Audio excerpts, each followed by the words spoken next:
Welcome back to episode 83 of the Hockey Cards Gongshow podcast. My name is Josh. As always, I'm here with Troy. Coach Troy looks like might be headed to the IR with what they're calling a lower body injury.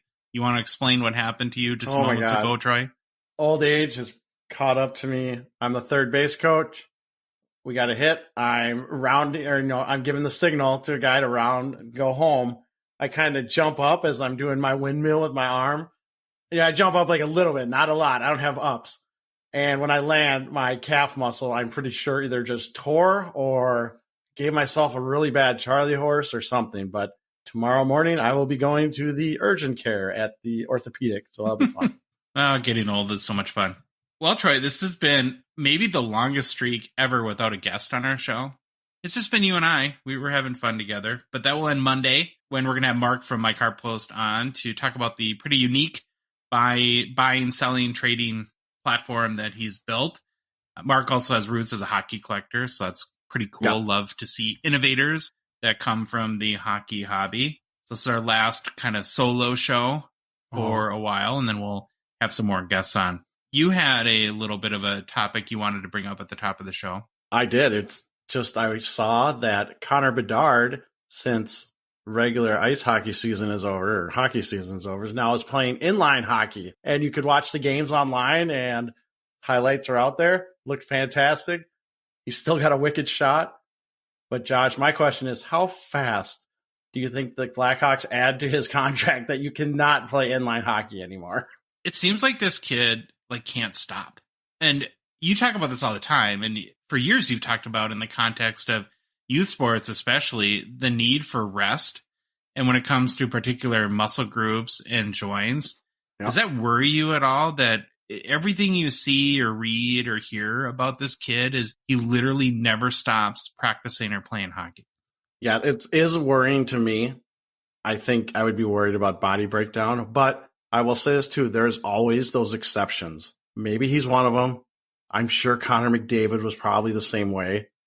But a lot of these kids that do this and cannot stop, they get hurt and they derail themselves. So I would be a little worried, but I don't know. I don't know what you do. You can't just yank him off the ice or the inline rink and be like, no, you're done. But I hope he does take break. I hope he obviously probably takes care of his body, but he should be like every NHL player when the season's over and head to the Bahamas for a couple weeks and hang out. Wouldn't the hockey hobby just lose its mind if he tore his quad muscle or something like that doing roller hockey? I know. I mean, roller hockey, it's fun. I love playing roller hockey. It's really different than ice hockey. You gotta, it's not the same. Okay, really quickly before we get started, because we have a ton to get to on today's show, just a quick reminder that the Hockey Cards Gongshow podcast is a Patreon podcast. We rely on support from listeners like you to help us cover our expenses, continue to produce more and hobefully better hockey card content. Got a lot of planned in the content side of things coming up. Also help us fund initiatives, even in a small way, to grow the hockey hobby. There's still time to take advantage of our out of 99 support level tier on Patreon. It's only $5 a month.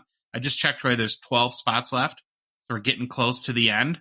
We're going to have to come up with something new, I suppose, after that. Yeah, get them while they're hot, I guess. You also get exclusive access to our Gongshow Discord server, where you can chat with us on a daily basis, show us all your pickups, contribute to the show. It's a lot of fun in there, and we're building a great community. It's really easy to support us. All you got to do is go to our website, hockeycardsgongshow.com, click on the Become a Patron link, or you could go to the Patreon website, patreon.com, and search for Hockey Cards Gongshow. There's a link in the show description for whatever podcast app you're listening to us on right now. And in our Instagram and TikTok profiles, there's a link tree with the link there too. We have one new patron since our last show, Oil Country Collectibles. Be sure to check out his Instagram. It's at Oil Country Collectibles. Give him a follow. Thank you so much for supporting us. It really means a lot, and very grateful for that. Okay, Troy. Ready for the game plan? We begin today's show with the greatest NHL player to wear number 83. Then we take a quick look at the NHL playoffs. Next, it is our weekly PWCC Weekly Auction Hockey Card Preview segment. We then move on to hobby news, followed by new product releases. And we end the show with our Listener Mailbag. All right, Josh, we are on episode 83. So, the greatest NHL player to wear number 83. per the Hockey Writer's Greatest Player to Wear Each Number article is Ales Hemsky. Is this for real? Yeah, I didn't know who this guy was. I knew who he was. I've heard of him. You did? I win. Oh, yeah. God, how do I not know who any of these people are? What's wrong with me? All right. Well, we're going to, even it's okay if you don't know. Now you're going to find out. Overview. He is a right winger from Pardubice, Czechoslovakia. I actually did listen to that one, and I probably still said it wrong. But that's what I think it is. Czechoslovakia. We'll say that again. Hemsky was the 13th overall pick in the 2001 NHL entry draft by the Edmonton Oilers. Hemsky played in 845 regular season games over a 15-season NHL career. I feel like the 80s are a really popular number for Eastern Europeans because you've had lots of birth city adventures and pronunciation the last few weeks. Well, guess what? This is our third guy from Czechoslovakia in a row. 81, 82, and now 83. So we're on a Czechoslovakia run. The Great Czech run on the Hockey Cards Gongshow podcast. There you go. Hemsky started his career playing 10 seasons with the Oilers before being traded to Ottawa after 55 games with the Oilers during the 2013-14 season. He then finished his career playing 3 seasons with Dallas and his final season with Montreal. For his awards and accomplishments, no NHL hardware, no Stanley Cups. He did win a World Championship gold medal with the Czech Republic in 2005. Over the course of his career, his regular season stats, he had 174 goals, 398 assists for 572 points. Now, here's one you don't see or hear very often. He made the playoffs in 3 of his 15 NHL seasons, compiling a stat line of 7 goals, 14 assists for 21 points in 43 playoff games played. Probably is a good golf game then because he had a lot of time to golf each summer. Yeah, it's crazy. You know, and one of the knock on the NHL back in the day was always that, every team makes the playoffs. It's really hard not to make the playoffs. And then when you find a guy that kind of has not a lot of playoff success, kind of interesting. Best season of his career from a point standpoint was his 2005-06 season where Hemsky had 19 goals, 58 assists for 77 points and 81 games played with the Edmonton Oilers. Hemsky's best stretch of his career was in the mid-2000s. From 2005 to 2009 with Edmonton, he had 4 straight seasons of 50-plus points, reaching the 70-plus point mark twice. In fact, during those 4 seasons, he led the Oilers in scoring each season. I did not know that. I thought that was pretty cool. Little fact. Hemsky is also ranked 11th all-time in Oilers history for scoring with 477 points. Wow. Hemsky was marred by shoulder injuries, and he had a couple of concussion issues that hampered some of his playing time. Even with those injuries, Hemsky had himself a solid NHL career and is definitely considered one of the better Czech Republic-produced products in the NHL. I actually found a bunch of lists on like top Czech players, and he's always on them. He might be in the like 10, top 15, but he's always on it. His name comes up. So again, 15 years in the NHL, you're doing something right.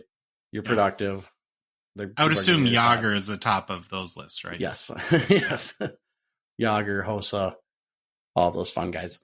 All right. That was our basic overview. The fun fact, I only got one fun fact, kind of ties into what we talked about a little bit with Bedard. Hemsky represented the Czech Republic in the IIHF Inline Hockey World Championship tournaments in 2008 and 2012. So he said, enough of this ice hockey. Give me some of that inline hockey. His rookie card, 2002-03 Upper Deck Young Guns, number 235. I implore everyone to go find a copy of this card and look at the picture. It is one of the better ones. If you are a collector of kind of oddball pictures or something just doesn't look right, it looks like he was signing a stick and the camera guy kind of yelled at him like, hey, look up. And he kind of just stares at the camera like, what is going on? It is quite the picture. I kind of feel like he's trying to do like a sultry pose. Like they hired that day the photographer that normally took the covers of Tiger Beat magazine. And doesn't it kind of look like a Tiger Beat cover? It might be. It's a great picture. I would definitely check it out if you haven't. If that was my rookie card, I would spend my retirement buying every copy and burning it so nobody would ever see it again. It's ridiculous. Yeah, you're like those actors that have a bad movie and they try to buy all the copies. Yeah, burn it. Yeah, it is pretty classic. PSA 10 copy of this card is a pop of 16 with a gem rate of 53%. Last sale I could find, though, was on February 14th of 2023 via eBay and verified on Terapeak for $121.50. So nice little, I mean, low pop, obviously, but nice little sale there for Hemsky. I like it. I will say that 2002 is one of my favorite Young Guns designs. I really like that. Just that year of card design. All right. In May of 2002, this card also had a couple sales on ebay.canada or ebay.ca. One for $192.04 and the other for $233.85. And those are both USD. The BGS 9.5 copy of this card is a pop of 39 with a gem rate of 56%. Couldn't find any recent sales unless you want to go back to April of 2010 when this card sold for $55. That was the last one I could find, like a Card Ladder. Maybe I just missed it, but I love looking at Card Ladder, finding these old sales and going, man, boy, I really missed out back then. A mere 13 years ago when Connor McDavid was 13. Last time that card sold. Yeah. So that's our rundown on Hemsky. I love it. Well, speaking of Connor McDavid, we're going to do a little playoffs sort of update, recap. Since our last show, we had 2 teams eliminated. We actually recorded prior to the Oilers game, which we'll get into the timing of that a little bit later. But of course, they were eliminated in Game 6 by the Vegas Golden Knights. While we're, of course, happy for Golden Knights fans, it is, I would consider it a big-time bummer for the hockey hobby to have now 2 more of the biggest stars out of the playoffs too early again, and with Connor McDavid the biggest star. Riley Smith scored 24 seconds into the game for Golden Knights, so they got on the board right away. Then we did have a couple Oilers goals in the first period, a minute or two after that. You got one for McDavid. I can't remember who scored the other one. And they went into period 2, leading 2-1. But then Jonathan Marchessault scored a natural hat trick in the second period. Then the Knights added an empty netter at the end of the game in the third and ended up taking the game 5-2. Overall, though, Troy, it was a pretty good playoffs for McDavid and Draisaitl, although Leon pretty much disappeared the last 4 or 5 games. Kind of a lot said about that, but his aggregate playoff numbers were still pretty strong. There was some speculation he was pretty beat up by the end of the series, but hey, it's a playoffs. You got to perform. Sometimes the third base coach tears his calf, but he's got to stick it out, right? And he's got to grit it out, I guess. Story of the game and many others in this playoffs for the Oilers, I think, came down to the goalies again. Skinner gets pulled, so continuing the theme of... It keeps going. It just won't stop.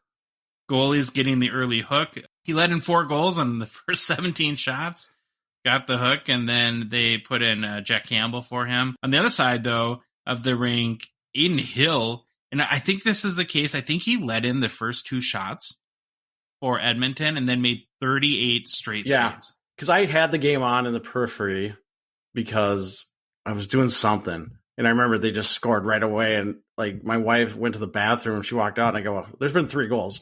She's just like, what?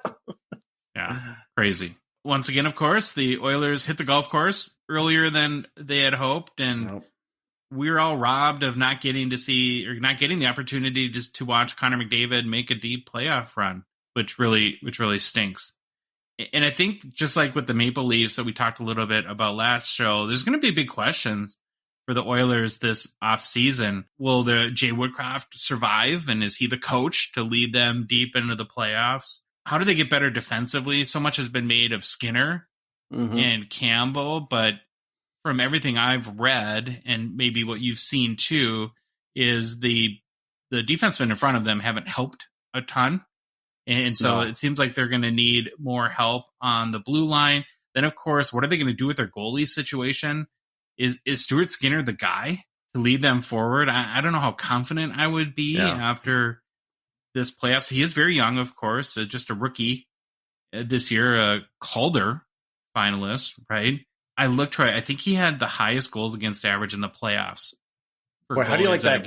You're Edmonton going in the playoffs going, we have our answer. Skinner is our man. We're going to ride him. And then just complete breakdown. I don't know what you do. I really feel for Edmonton fans. Being a Minnesota fan, I can really feel. Now, we've never had the best player in the NHL or the second best player in the NHL. Figure out who you want to put in as first and second. Yeah. But It is just, it's got to be just heart wrenching, and something has to change. I saw McDavid came out today and said, from now moving forward, it's cup or nothing. It's like, we have to win. We have to win the cup, which is true, because you can't keep having these two great players and not getting the supporting cast around them. You can have, it's amazing how they keep losing. We talked about a lot, and we'll talk more even in this show about how the NHL fumbles the bag around McDavid and not promoting him. He is not what I would call a dynamic public speaker, though. He's not. He would definitely, he needs some media. He's probably had media training, and this might just be who he is. We lived with that forever as Minnesota Twins fans with Joe Mauer. Mm-hmm. The guy had zero personality, was the worst interview. He was just dry, monotone, but he was one of the best players when he played. Arguably, maybe not as sort of. One of the best singles hitters. Yeah, one of the best singles hitters ever, except when he had a contract year and he hit, 25, 30 home runs, and then makes a ton of money, and, of course, hamstrings the Twins forever after that. So the alternative to Skinner would be Jack Campbell. I don't know how you'd have any faith in him, and it's just not his play. The other big problem with Campbell is he had signed prior to this year a 5-year, $25 million contract. So this 4 years left. Man. He was the man coming in. Then we have Skinner as the man at the end of the season, and then neither of them worked out. So you go figure. We don't talk about the salary cap a lot, but the salary cap is really tough in the NHL. And so if you have $5 million wrapped up in your backup goalie that you'd prefer probably to never play, and these contracts are also guaranteed, so who's going to trade for that contract? I have no idea. I think that's going to be somewhat of a predicament for the Oilers this offseason as well. Well, like that with the goalies, you and me looked at this today. There is not a free agent plethora of goalies out there. It is going to be pretty lackluster from a goalie standpoint. So maybe the answer is Skinner, and you just hire 10 extra goalie coaches and beg him to stay in Edmonton and work all throughout the summer with him. He is a 2020 young gun. His PSA 10 pop 696. So a lot of people subbing that card. Only Troy has 76% gem rate, though. Oh, that's rough. That's all. Last sold for $84 US. And as you might expect, is trending down. It's lost about 20% or 27% of its value in the past 2 weeks. I'm sure it'll get lower and lower as we head into the off-season dip. If you are a Skinner believer or a Skinner fan and you want to invest in some of his cards with that 76% gem rate, we say this a lot, I probably would look for other or alternative cards. Yeah, you only get this card because you want one of the top 3 rookie cards just to have it and put it in your PC. You're not investing in this. And then the next question is, what happened to Nugent Hopkins and Evander Kane? You can't just have 2 guys that produce points in the playoffs and expect to win. And 2, I think I was reading that or listening to another podcast where they're talking about how when they got behind, especially in the series, they were forced to play McDavid and Draisaitl on the same line, and how it's great when they're on the ice, but when there's nobody for your second and third lines. And then as a result, they end up playing them constantly, where their time on ice is just ridiculous because they feel like that they can't put other lines out there. I don't know what's going to, if maybe Nugent Hopkins and Kane will be better next postseason. I just feel like with this team, what's the answer moving forward? I mean, how confident are you that they're not going to waste Connor McDavid's career, Troy? And he did say in his press conference, like, I'm 25. Let's not panic yet. I've got a lot of years left. I just don't see an easy solution right now. Do you? I don't. And I'm going to apologize if anyone heard my microphone get smacked by my hand. It's a gong show. We'll try to edit that out. But if you hear it, I apologize. I totally didn't mean to do that. But yeah, the Oilers, I kind of gave some of my opinions, but you got to shore up that defense, that goaltending, figure out, what do you do? You're Jay Woodcroft, and you have the 2 greatest players in the NHL, arguably, but then you have to put them on the same line, and it's just like those other lines have to step up. They have to help out. I've read and heard a lot of pundits talking about, why is he bringing them together? He's got to split them up. You got to make at least 2 good lines. It's a tough situation. Well, they're going to play together so much on the power play anyways, that I would think it's more advantageous to have them on separate lines. So I guess bottom line, at this point, And again, McDavid's only 25. Are you worried about long-term him being able to win a cup in Edmonton? Is that it? Or do you think that, listen, within 2-3 years, they'll kind of figure something out? I'm worried about it. I think being in a small market doesn't help. I know it's Edmonton. I know it's Canada. I know he wants to be there. He says all the right things. But at some point, if it's not happening by the time he's 29, maybe he starts looking. I don't know his contract status. I didn't look it up before the show. I'm sure he signed for a while, if anything. But it is, I don't know. You get worried, like, for how good he is. You'd want him to win a cup at some point, hopefully. I'm actually going to look up his contract status now that I said it because I want to make sure. Okay, well, while you're doing that, he's signed until the 26-27 season, and then he becomes a free agent. McDavid, of course, is a 2015 Young Gun. His PSA 10 popped 2,519. Last sold on May 14th, the day they were eliminated, for $3,211. It's up about 10% in the past 2 weeks. It'll be interesting to see if it trends down a little bit now. Might get a bump when he's announced, presumably, as the Hart winner, as everyone assumes will happen. And then Draisaitl is a 2014 Young Gun. His PSA 10 popped 718. Last sale was pretty big, $1,254 on May 15th, which was up a pretty good amount from its prior sale. So I don't know, just one sale. But that put it up 36% over the past couple weeks. So maybe collectors don't care that they were eliminated, that they just scored a lot. We'll see. The other series where we had somebody knocked out of the playoffs since our last show is Dallas beat Seattle in Game 7. So the Kraken's playoff run is over. I thought, Troy, this was a really fun and competitive series that had some really good back and forth to it. Never thought in my life that I would have been in a position to rooting for Dallas, but I kind of have been because so many of our hobby stars have been wiped out.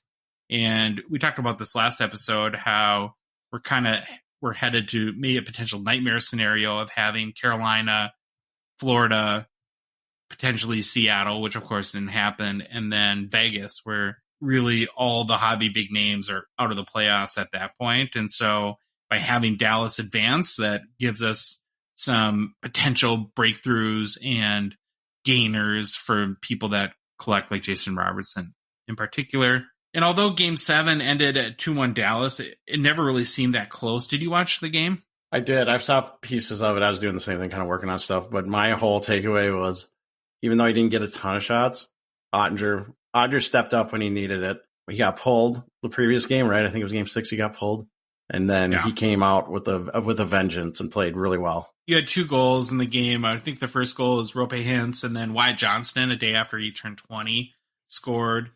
Bjorkstrand ended up scoring for the Kraken with 19 seconds left when they were 6-on-5 and had pulled Grubauer.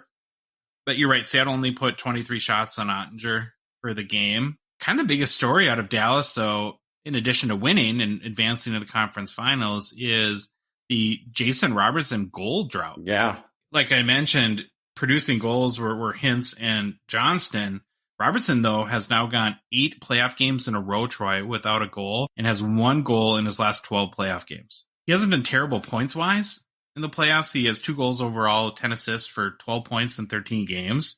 But if they're going to win a cup, he's going to need to start scoring goals for them. Robertson, of course, the 2020 Young Gun, PSA 10, popped 990. Boy, that's really jumped up. Yep. 39% gem rate. Last sold for $210 on May 16th. Up about 4% in the past couple weeks. Hintz, who scored the first goal in Game 7 and has really had the scoring touch through the playoffs, he's up to 9 goals and 10 assists for 19 points in 13 games played. That's pretty incredible. It puts him 1 point behind Connor McDavid for the playoff scoring lead, which I'm assuming he'll surpass in the conference finals, as McDavid is done at this point. Hintz is a 2018 Young Gun. His PSA 10 popped 373.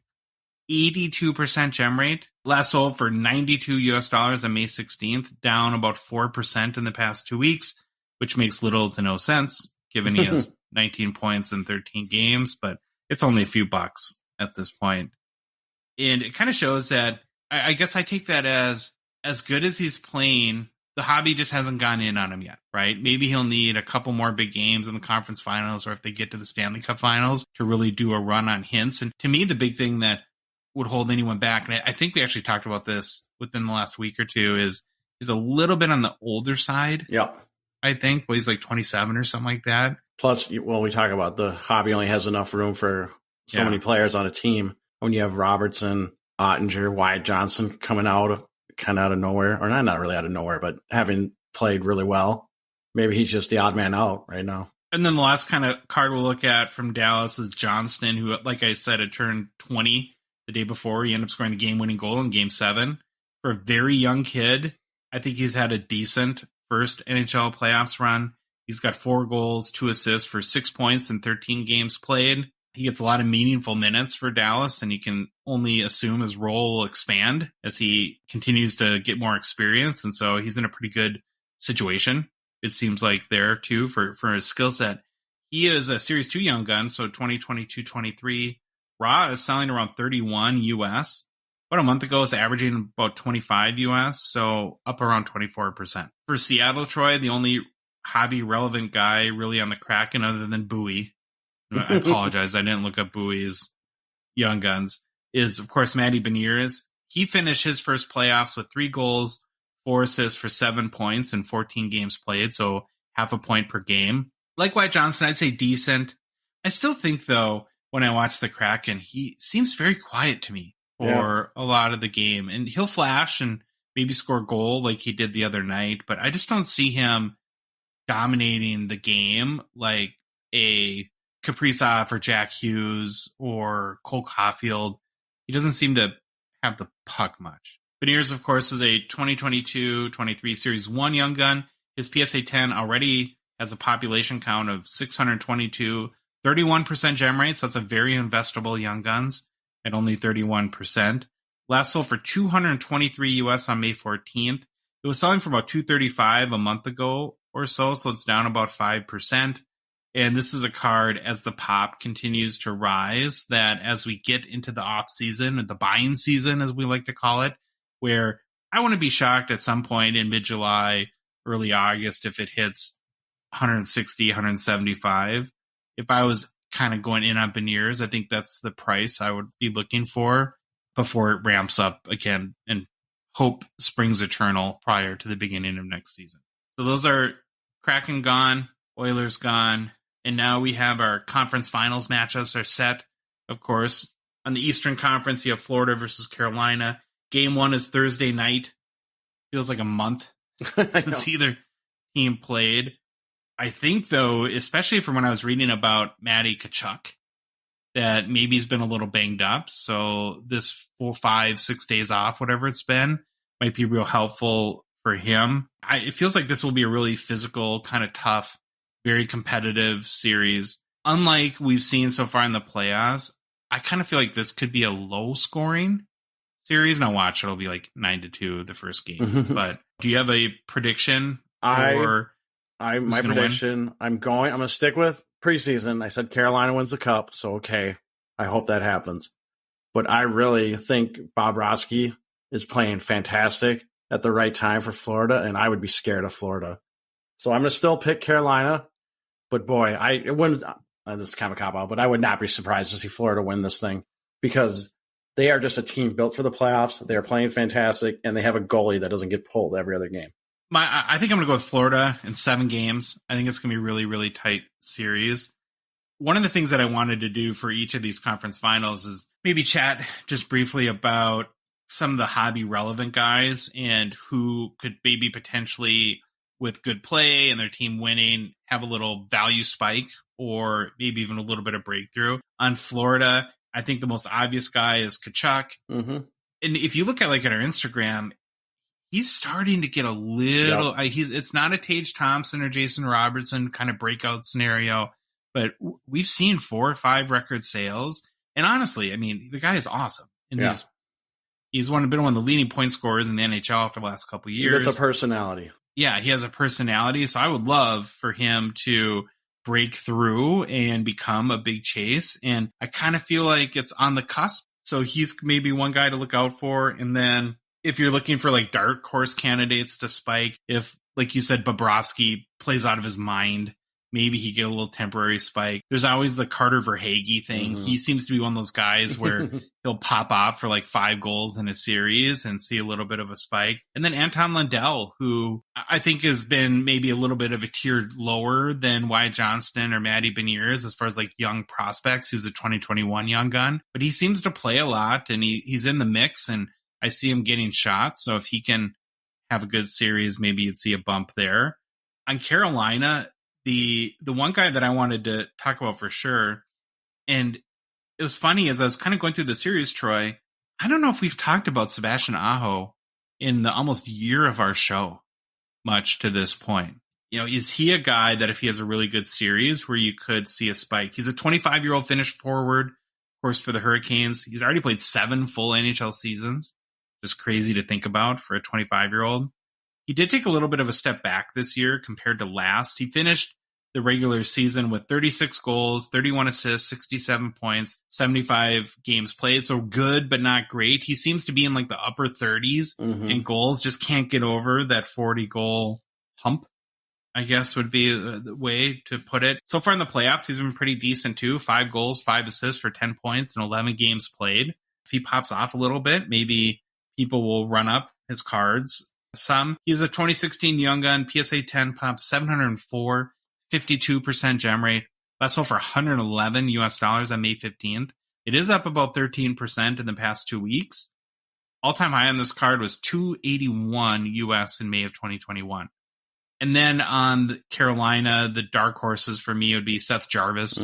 He's another young guy. And then we've talked before too of Tkahcuk somehow makes it into the games and plays well. Yeah, I think there's a lot more problems for Carolina if Tkachuk's getting called up or getting called in to play, but you never know. Got to be ready. And then in the Western Conference, you have Dallas, of course, with Vegas.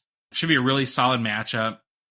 Vegas not a real sexy team, I guess, to watch, but they're pretty solid and tough and play good structure. I just think at the end of the day, Dallas has more scoring power, and I kind of think I'm hopeful and believe Ottinger will find his game. So I'm going to say Dallas in 6 games. Do you have a prediction here? I am going with Dallas also. I don't know how many games, but I think Dallas wins this one. Looking at it from the hobby point of view, Vegas might be the least hobby-relevant team left in the playoffs. I suppose Jack Eichel is probably the most noteworthy player, if not the only one on Vegas. Eichel has played super well against the Oilers, had a pretty good playoffs. It's his first playoffs in his career. They mention that on the broadcast, every 2 minutes. I'm not going to miss, too, the will Eichel get revenge over McDavid after being selected? Like, stop it. Such a stupid. Stop it. I'm all for drama. That's just made-up drama that has nothing to do with, hey, you want drama? Why don't you focus on Draisaitl and Pietrangelo? Those two looked like they were going to kill each other in the handshake line. Draisaitl didn't want anything to do with them. Yeah, that was awesome. I watched that like 50 times.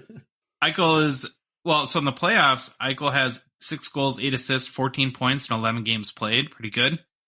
He is a 2015 young gun. His PSA 10 pop 1006, has a 50% gem rate, last sold for 157 US on May 16th, down about 10% in the past 2 weeks, which again makes no sense. Did you look up Dallas? Did you look up his jambalaya? No. Buy Troy's jambalaya. Yeah, someone buy my jambalaya. Oh, just kidding. All you massive Eichel fans out there. And then for Dallas, we've talked about these guys already. There's tons of guys you could see, if they play well, have a bump or spike in the conference finals. Of course, JRob would be number 1. Rope Hintz, Wyatt Johnston, Ottinger. Miro Heiskanen has been pretty amazing in the playoffs as well. So those are the main candidates. And I think with a bullet, Dallas is the most hobby-relevant team left. And so I'm going to probably root for them to get in the Cup finals. It hurts my soul to say that. Anything else in the playoffs before we move on? Or I'm just ready for them to start. I know. It seems like it's been forever, but I know it's only been like a couple of days. But I think it was like yesterday where I was like, okay, like I asked my wife, I'm like, let's watch the hockey game tonight. She's like, no, it's Thursday. I was like, oh, okay. All right. That makes me sad. It's too long. You killed the momentum. Okay, we're going to move on to our PWCC Weekly Preview. PWCC, of course, is a Gongshow partner and sponsor. We very much appreciate their support of our show. A reminder that the current PWCC Premier Auction is live with about a week left to bid on any of the items including the 7 very, very nice hockey cards in the auction. Head over to PWCCmarketplace.com to check them out.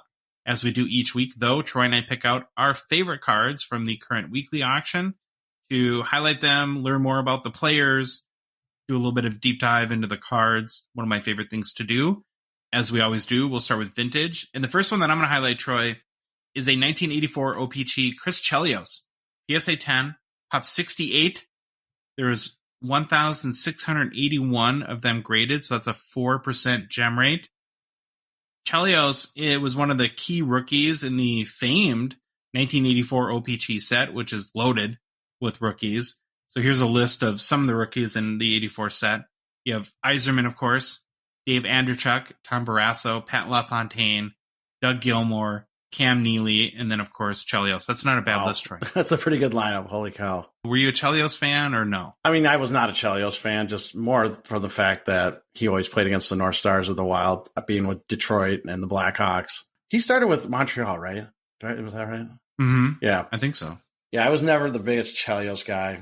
Let's start with the set. The 1984 OPG set is one of my favorite designs. It has both, of course, the action shot in the main part of the card and then the portrait sort of school yearbook photo in the bottom right-hand corner.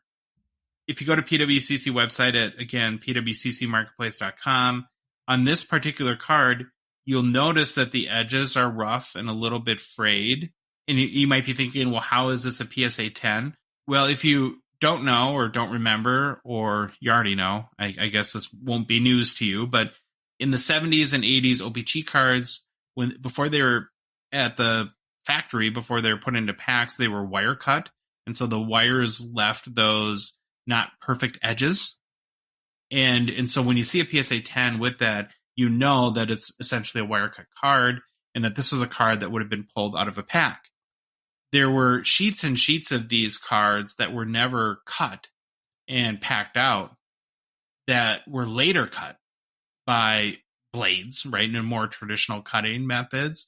And you'll see a lot of, so for instance, you might see a 84 Chris Chelios BGS 9.5 or BGS 10 that has perfect corners. So that would have been sheet cut. There's no right or wrong answer here. I think it's just a preference. They're both original cards. As we've learned more and more about the hockey hobby, and I've been influenced by Jeremy Lee and doing the show with him, Troy, have definitely become more, well, I guess I've appreciated more and more the wire cut cards that were pack pulled, because to me, it just is more representative of, okay, this is a card that a kid or a collector would have pulled out of a pack in 1984, and maybe not, although a sheet might have been printed in 84, cut 12 years later or something like that, and then sent into a grading company. Do you have a preference between wire cut or sheet cut cards? I think I prefer the wire cuts now that I know the difference, or we've went over it a bunch. I think I like just kind of the history or the prominence that it came out of the pack.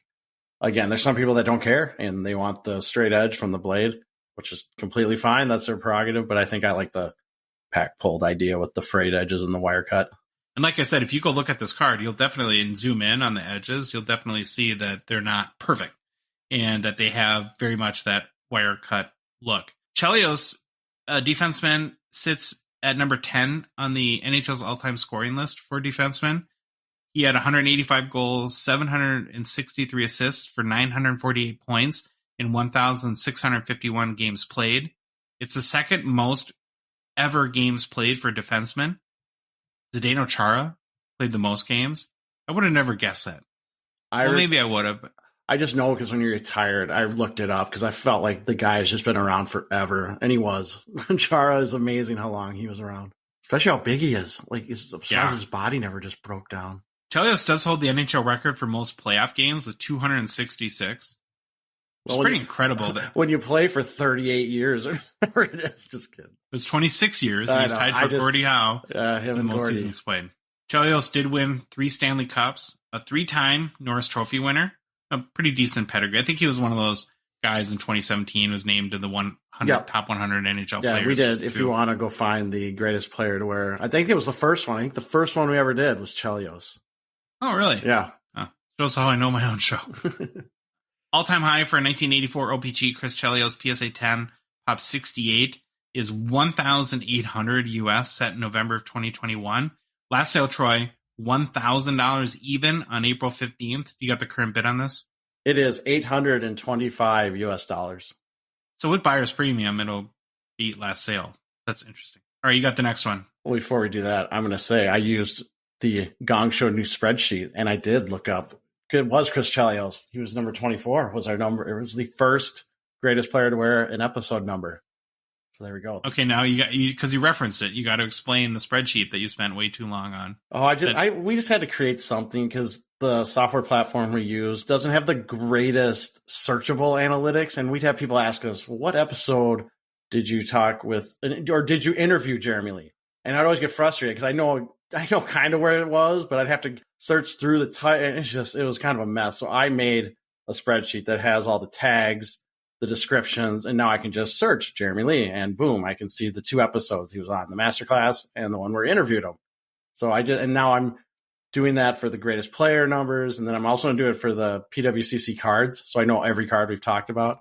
I need something easier to search because I don't like spending hours searching up stuff that should not be that hard to find. So the lesson here, people, is when you need a podcast co-host, always search for someone that works in data, because they make pretty awesome spreadsheets. Yeah. Okay, Troy, let's talk about your vintage selection. All right, my vintage, 1953 Parkhurst. Love the Parkhurst. Boom Boom Jeffrion. You see that name. I knew he's a Hall of Famer and everything, but I just love Boom Boom Jeffrion. Great name. You know what I always think of when I see the name Boom Boom? Remember that Black Eyed Peas song? Oh, yeah. Boom, boom, boom. I'm not going to sing, but yeah. Probably got copyright violated there. No, exactly that song. All right, so it's 53 Parkhurst, Boom Boom Jeffrion, number 29. It is a PSA 5 graded copy. So I am back on the Parkhurst cards. This card is an absolute beauty. It's a PSA 5. It has a pop of 30. However, just to give some little background, there's a total of 174 graded copies of this card, with 88 graded copies above a PSA 5. I bring that up because this is where you might be able to get a fantastic looking card of one of the NHL's greatest players ever for a relatively reasonable price. If you look at this card, it looks really nice for a PSA 5, in my opinion. Maybe others have a different opinion. There's some fading on the border, but the corners look really good, and the centering is pretty decent. It's not perfect, but it's pretty decent. I think the card itself with the action shot of Boom Boom is really good looking. He's kind of standing in front of the goalie, kind of looking like he's setting up a screen. Back of the card looks pretty nice also.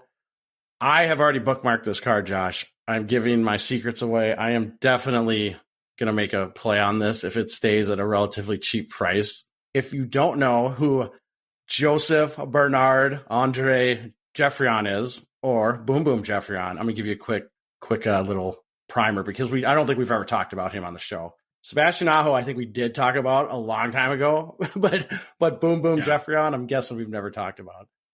He is. I got a feeling I'm going to rue the day you made the spreadsheet because you're correct me constantly. I know.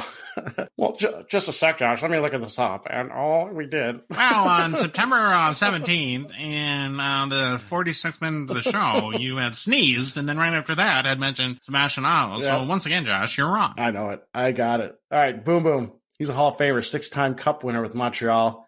He was the 1952 Calder winner, 2-time Art Ross winner, 1961 MVP, named to the NHL's top 100 greatest players of all time list.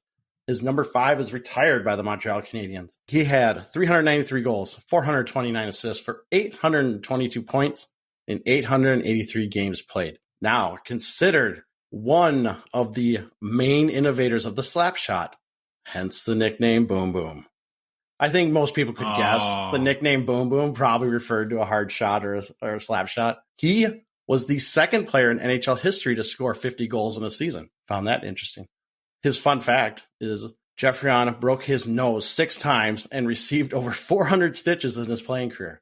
Congratulations. I could not find any recent sales of the PSA 5 copy of this card this year, but I did find the following to give you some guidance. PSA 5.5 I still hate the halves. Sold on January 1st of 2023 via eBay for $104.50. PSA 6 sold on January 10th of this year via eBay for $107.50. And a PSA 7 sold on March 7th of 2023 via eBay for $225.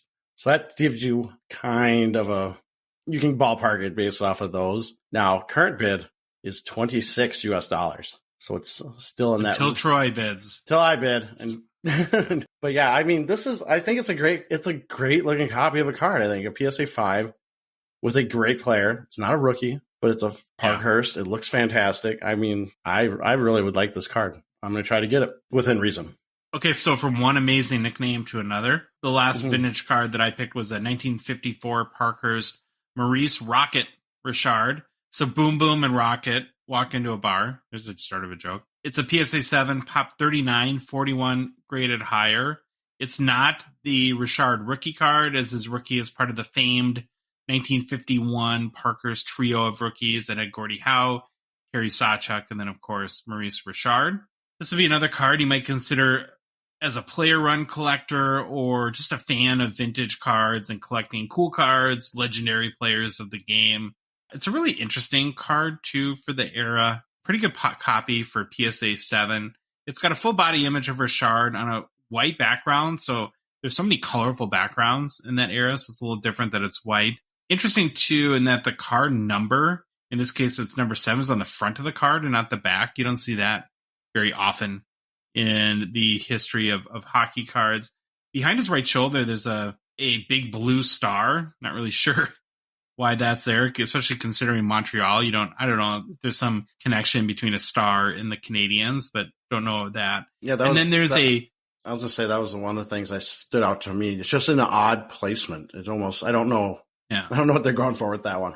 And then it is a white background, but it does have like a thin black pencil background around the card, so it kind of helps you gauge centering. There's a facsimile auto on the front of the card that you see a lot in that era, in the 1954s. So overall, it's simple, clean design, and I like simple and clean, so I like it. Centering is pretty good, left to right.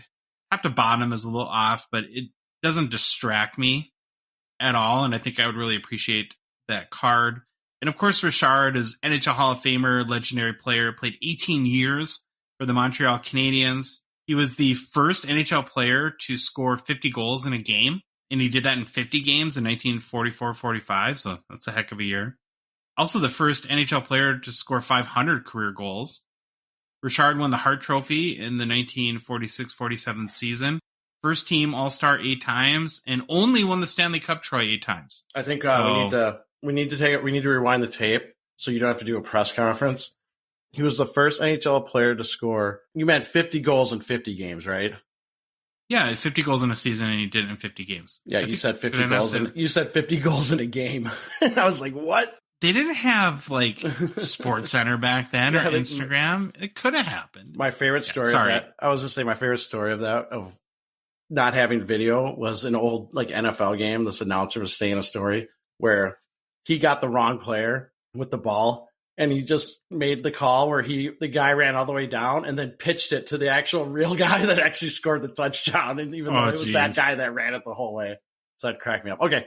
50 goals in a game. I was like, whoa. But no, 50 goals in 50 games, which is pretty cool. Like I said, he was the first NHL player also to score 500 career goals. Won the Hart Trophy 8 times, won the Hart Trophy once, 8-time first team All-Star, Stanley Cup 8 times. All-time high sale for 1954 Parkhurst Maurice Rocket Richard PSA 7 Pop 39 was $1,625 US, set in November 2021. Last sale $1,094 US in April of 2022, so a little over a year ago. Current bid here, Troy?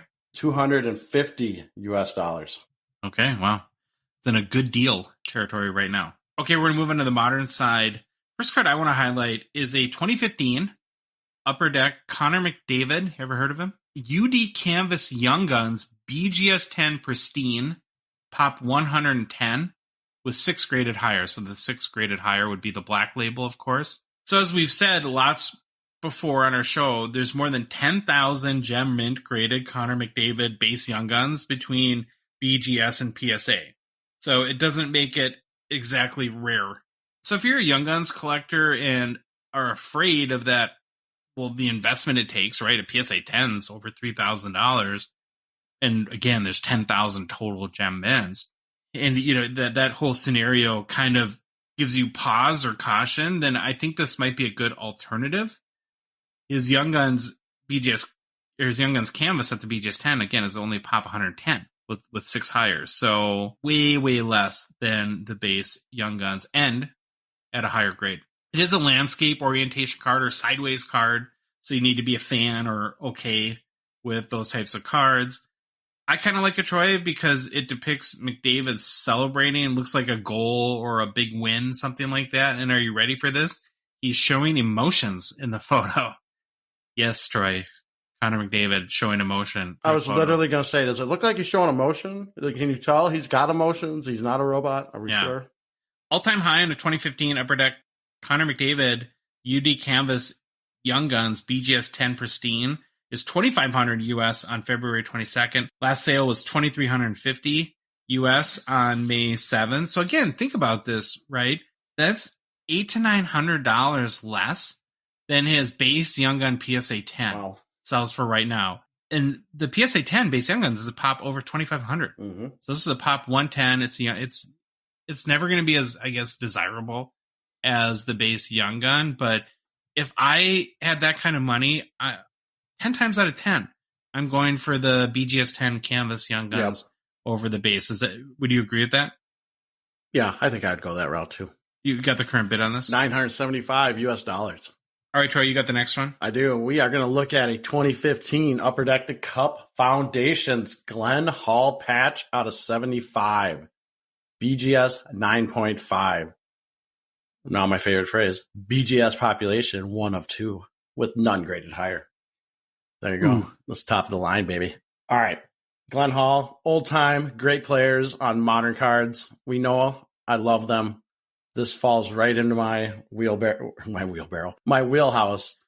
Again, I love older, vintage, great players on modern cards. I can't explain it. I don't know why. I just do. Now, with this card, usually I am not a big fan of just jersey cards. But I was looking at this, and it's like, I think I can make an exception when it's a Hall of Famer, a goalie, multicolors, great-looking card. And then on the back, you get this line, you have received a trading card with Glenn Hall game-used hockey memorabilia certified as being used in an official NHL game. That to me is pretty cool, especially when it's a vintage guy. To be able to get that in a modern card, I'm all for it. Now, these Jersey Foundation cards, I admit, they look really, really slick. Again, it's a horizontal, like Josh said with McDavid. Was it the canvas you were just talking about? Is horizontal? Yeah. Sideways, yeah. This is a horizontal card, too. It has 4 little windows with the jersey pieces in it. There's 3 different colors of the jerseys, which always is a good thing. Plus, it has a nice small picture of Hall on the top right. Under that, the Blackhawks logo, and then the serial number, 3 out of 75 on the right-hand side of the front. Card itself looks really nice. BGS 9.5 grade. On the back, if you look at the back and kind of zoom in, you might see some very small chips. It kind of looks like there's some chips maybe around that edge, but nothing drastic.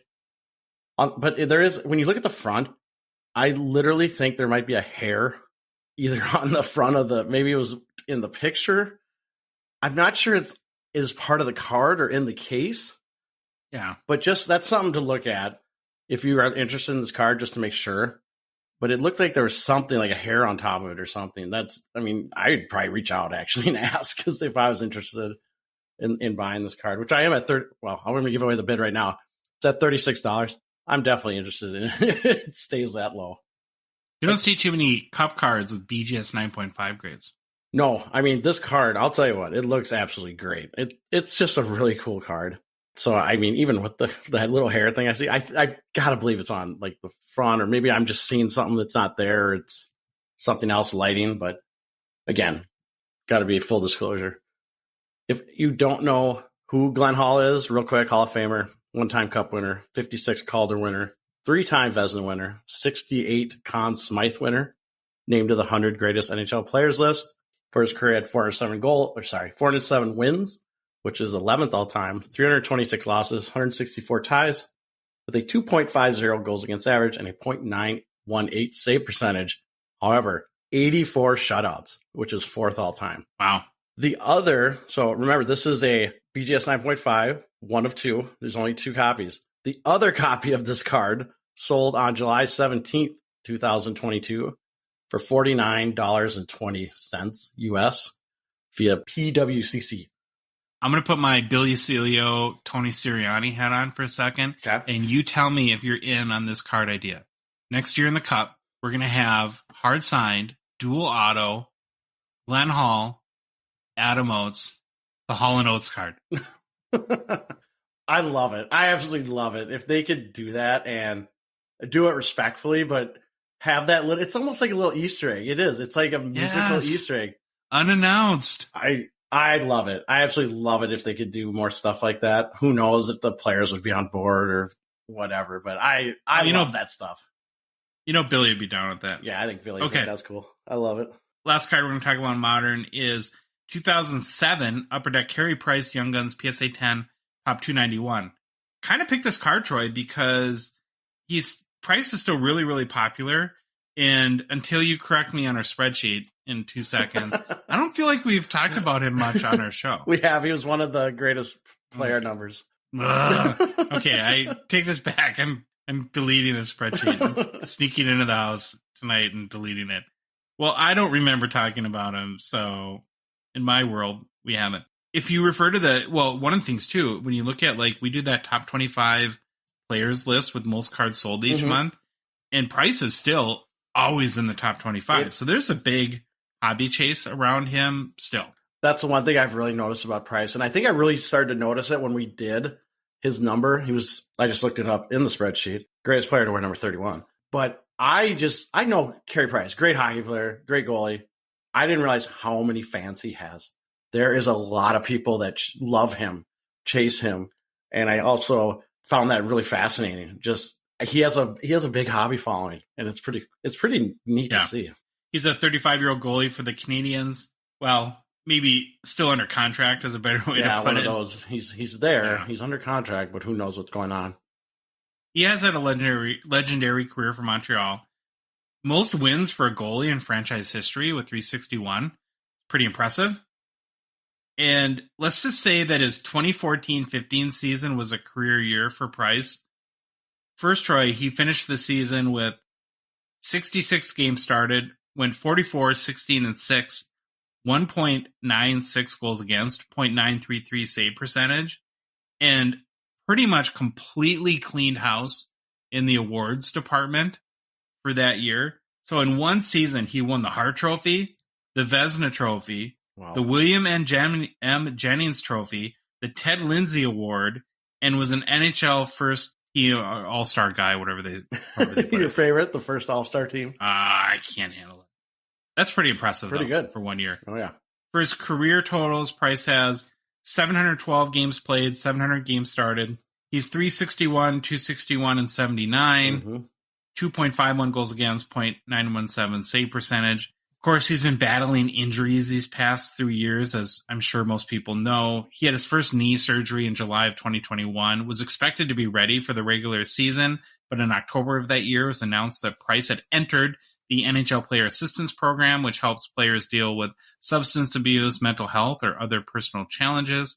Later that season, he did come back and played a number of games, but was having knee soreness and stiffness. It was announced in August that he wouldn't play this past year, and if he were to play again, he would require more surgery. And it sounds like that the surgery he would need maybe doesn't have the best chance of number one being successful. And it seems like there's also a chance that if it doesn't go well, it could impact his quality of life. So for all intents and purposes, there's been nothing official, but it seems like he's donezo. Is he a hip shaver? Is he one of those hip shaving surgery guys? Seems like it's his knee. And they had the surgery name that I couldn't pronounce and didn't want to butcher it on the show, so I just left that out.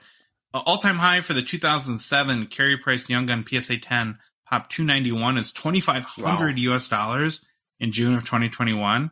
Last sale on May 11th was for $651, so it's down 75%. Yeah. story. So were you a big Carey Price fan? Like, did you watch him much? I didn't watch him much because being in Montreal, being in America, we never got their games on really.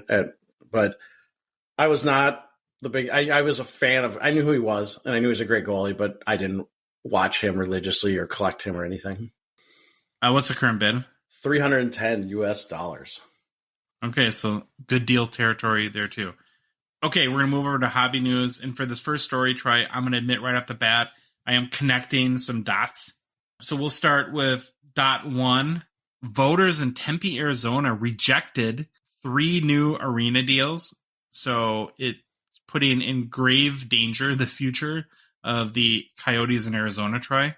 There's a quote, I think today or yesterday, from Coyotes president Xavier Gutierrez, who said, "What is next for the franchise will be evaluated by our owners in the NHL over the coming weeks." So it sounds like for sure they're playing next year at Mullet, but after that, maybe could be in doubt. And that's where we get to point B, where a guy named Ryan Smith, who is a part owner, I think, of the Utah Jazz, was recently quoted and said that bringing an NHL team to Utah is quote unquote in motion. Wow. So could we have the Utah Yotes pretty soon in the next couple of years, do you think? That'd be interesting, but maybe, man, I don't know. Can Utah support a hockey team? And I wonder. Can Arizona support a hockey team? Hey, that's Batman's deal. He has tried to prop that organization up. I think at one time, didn't the NHL own them? Like the NHL had to assume all their debt. It's it's one of those things where, hey, sometimes it just doesn't work out. And the people of Tempe spoke and said, nope, we don't want to fund your stadium entertainment complex. Now, it was $2.1 billion. Yeah, it was a lot of money. I mean, it was like a rink and then a whole retail apartment complex. I kind of did a little bit of reading on it. But what I'm curious, so there's talk about NHL expansion still, right? You got like Portland, Quebec City, Hamilton, try to think, Houston, I think I've heard about. There's been on some other cities named. Is that a spot for the Yotes, or is those just truly expansion cities and the Yotes go somewhere else like Utah? The Utah Yotes. What's interesting about the list you just mentioned, which I have seen too, is that Utah was never mentioned. So yeah. I don't know if this Jazz owner is just talking stuff, but I don't know. You had the Olympics in Salt Lake City. Yeah. So do you think Ryan Reynolds will make a play to try to buy the Yotes? Or Snoop Dogg? Yeah, there you go. So next story is you had sent me a video of some NHL Network people opening some hockey card packs. Yeah. It was pretty funny. It's pretty interesting. On May 8th, there's an episode of NHL Unwrap on the NHL Network. And this is a segment where the hosts talk about some hockey news around a topic, but they also have some cards out of the players that they're talking about and show cards of the players. Then at the end, everyone on stage opened a pack of Upper Deck Series 2 or something. This isn't new. They've done this a couple other times in the past. This was actually the first time I caught it, or maybe saw a clip and then went and watched the episode. Personally, I really like the idea a lot that they are integrating hockey news with the cards. And this is definitely a way to get hockey cards in front of probably a wider audience than you normally would. However, I thought wouldn't it be cool if they could do this segment on ESPN or TNT when you have a lot of people watching? I don't know how you do it. Maybe ESPN and TNT are like, nah, we're not going to have that segment. But I thought I heard that ESPN did agree to do it, but it was at 3:30. Yeah, it was at 3:30 a.m. when they thought that would be the best time spot for it. Because there was, baseball tonight. They got to get through baseball tonight.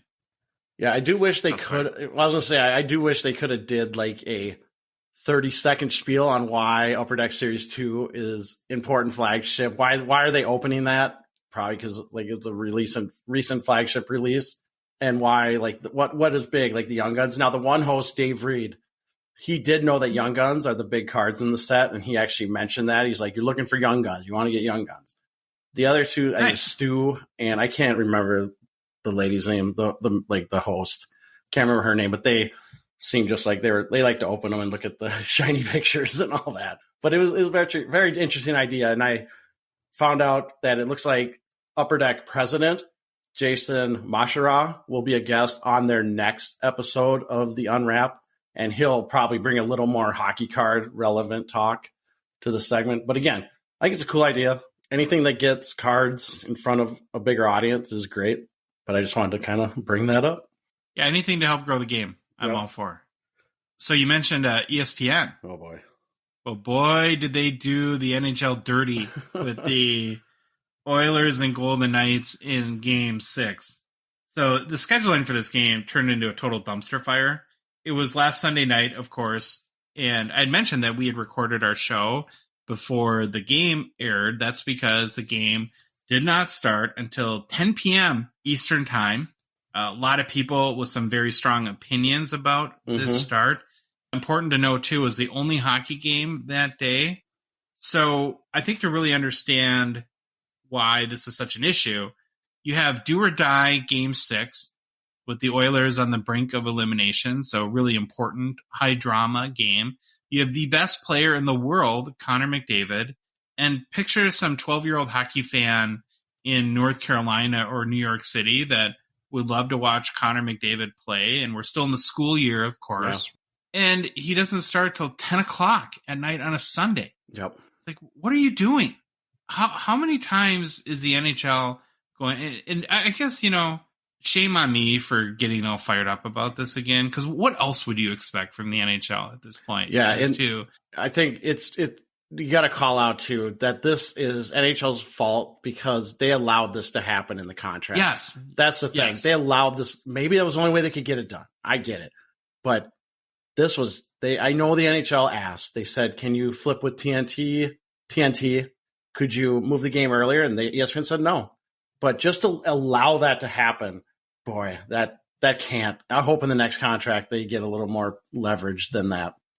And I don't want to do it, and I'm not going to do it, but I'm tempted to do the Snoop Dogg quote for the third show in a row about McDavid. And It's like, this guy is so amazing. Let people see him play hockey, please. And maybe it'll help the game grow and people will be like, whoa, this is awesome. This guy's amazing. I want to watch him play more.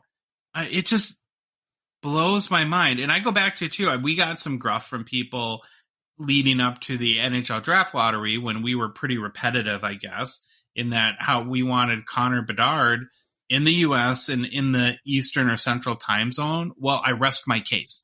Yeah. Because this is 100% why. And I don't know if you do you get into this part? I mean, the game started late, but guess what? Guess what ESPN didn't show? The first 3 goals. Yeah. They missed it because they had to get through the baseball game. Now, they did do some kind of split screen thing that people were kind of like, well, this is a disaster. But yeah, when you have that game and you have to wait for the baseball game, share a little bit of time with it. It's just, hopefully next time they get this figured out because you can't have that. It's just that's not how we grow our game. And you're right, it is the NHL's fault because ESPN can do whatever they want. It's their network. If they want to show bowling instead of hockey games, I guess that's their prerogative. But when you're working on agreements, you have to protect yourself and the integrity of the sport because it just makes it seem like hockey is some garbage sport that nobody cares about. And, we'll just start the game at ridiculous times because we know nobody's going to watch anyways. But the other kind of like confusing part of this is that everything we've seen through these playoffs is how much ratings are up. Yeah. So I just don't know if the baseball contract is that strong with ESPN where maybe their hands were tied, but then not having like some sort of clause where forcing them to move the game or switch it to a better time frame. It's like, hire somebody at NHL that is like as a TV veteran or knows how TV works, has relationships, can negotiate some deals. You just can't keep letting this happen over and over and over again. It's just stupid. And I saw someone brought up, and I don't know if the NHL asked about this, but someone brought up they could have probably tried to have the game earlier, like 6 or 7, and just had it on ESPN2. I mean, that was one of the options, too, that I don't know if the NHL explored that or if ESPN said no, but that's another option. But yeah, we can't. It's just disappointing. Hopefully it gets fixed next time. Okay, we'll move on. So Ryan Merkley, I saw a post about he's a hockey player, a prospect. Yep. Currently, I believe in the AHL for the Colorado Avalanche. Saw a post about a 1-of-1 SP Future Watch Limited card. So those are like the Future Watch non-autos, Yep. right? But then they have different parallels, and there's a 101. So somebody must have pulled this card out of a pack and had put it for sale, looks like on Instagram or Facebook, and had gotten somebody that was interested in the card. And so, like I said, Merkley is a 22-year-old prospect. I think he played 39 games with the Sharks, not this past season, but the season before, had a goal and 5 assists. I think he has some potential, but so he's definitely a prospect that is in the AHL, doesn't have a lot of NHL experience. So the guy puts a card up for sale, somebody's interested. The buyer, potential buyer of this card, says, well, are you firm on the price? Would you maybe trade a couple sticks for it? And I think at that point, when you kind of read the messages back and forth, the seller is like, I think I just want to get money for the card. And the buyer, I think, relents, and they're both in Canada, so they do the whole EMT thing, right? Electronic money transfer, whatever that is. And they kind of go through this process, exchange information, swap email addresses, right? And I think it's like 450 Canadian for this card. And after going through all this and basically getting ready to transfer the money, the seller of the card realizes at that point that the buyer is actually Ryan Merkley himself. That's awesome. The guy from the car, and he kind of loses his mind. So it's just kind of a cool thing that I wanted to bring up, and you don't get a glimpse too often into really, we've talked about this just on our off the air a lot, how it doesn't seem like you hear of hockey players that actually collect cards, and not just of themselves, but of maybe their favorite players from when they were growing up, that sort of thing. So it was kind of neat to get sort of a glimpse into that. Now, one word of, I guess, caution that I would say is, I think in the exuberance of the seller of the card who wanted to share this kind of unique and amazing experience, he just posted all of their DMs all over social media. So hopefully he asked Ryan Merkley if that was okay. But he also, as part of, I think, doing the wire transfer, you have to share email addresses. He didn't black out the email address either. So is that sort of like doxing someone? I don't know. Just remember, social media 101, don't share DMs without permission. We're not going to make a Gong Show rule of it, but that is a good, I guess, rule to live by. So I just wanted to throw that in there. Like I said, you don't get a glimpse very often into players collecting their own cards. And so it's kind of fun to see that. This other nugget is admittedly, Troy, not hockey related, but it is hobby news, and it's so staggering that I just had to mention it. So GemRate, which we've talked about before, did a social post or some content on their website the other day with some very fascinating information about the 1989 Upper Deck Ken Griffey Jr. Star rookie card that most people that are our age and our 40s or collected cards definitely know about. One of the most iconic sports cards of all time. Well, Troy, PSA has now graded this card more than 100,000 times. It's just mind-boggling to think about that people have sent this card into them 100,000 times. Look at the revenue. The revenue on just that card. That's crazy. Yeah.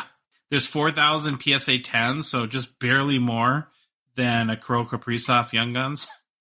And to throw that in there. About a 4% gem rate. But again, 100,000 times.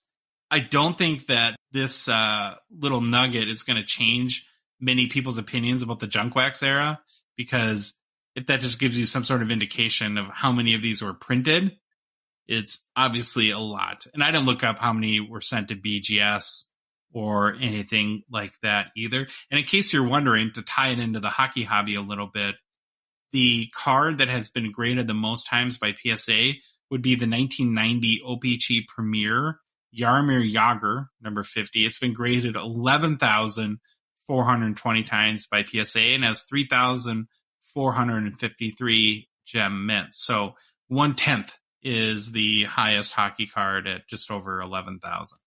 Okay, going to make a quick mention for Gong Show partner and sponsor Slab Sharks. Thank them very much for helping to make our show possible.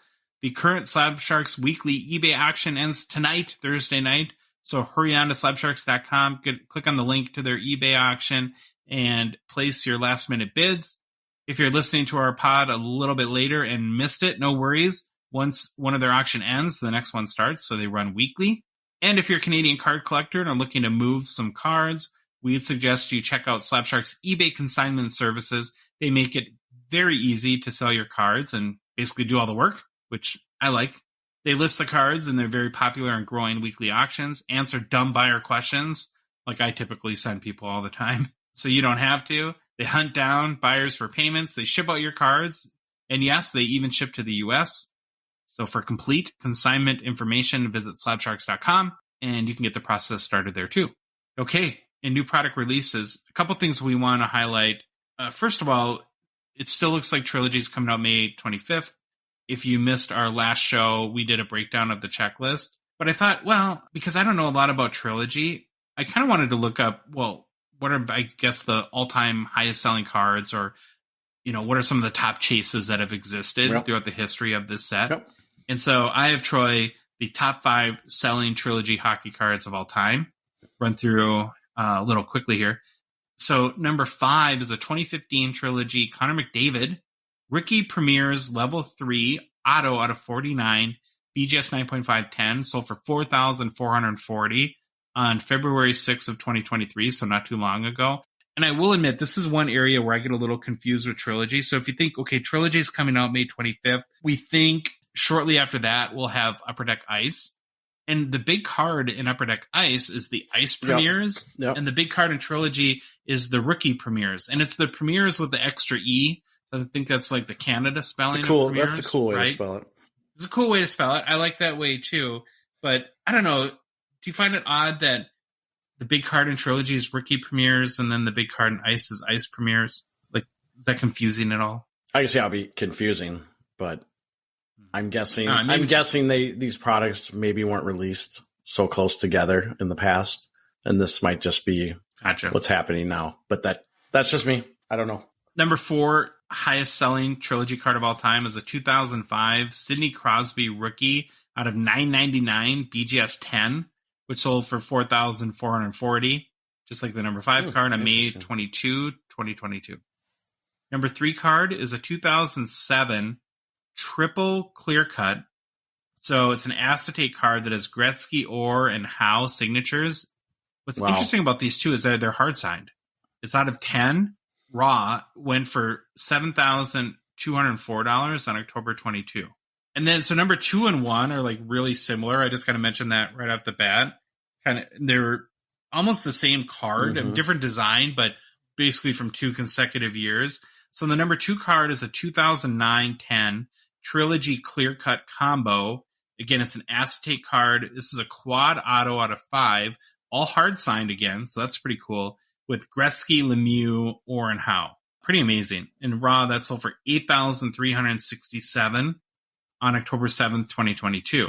The number 1 card is really the same card, but from a year earlier, 2008-9, Trilogy Clear Cut Combos, acetate quad auto out of 5 with Gretzky, Lemieux, Orr, and Howe.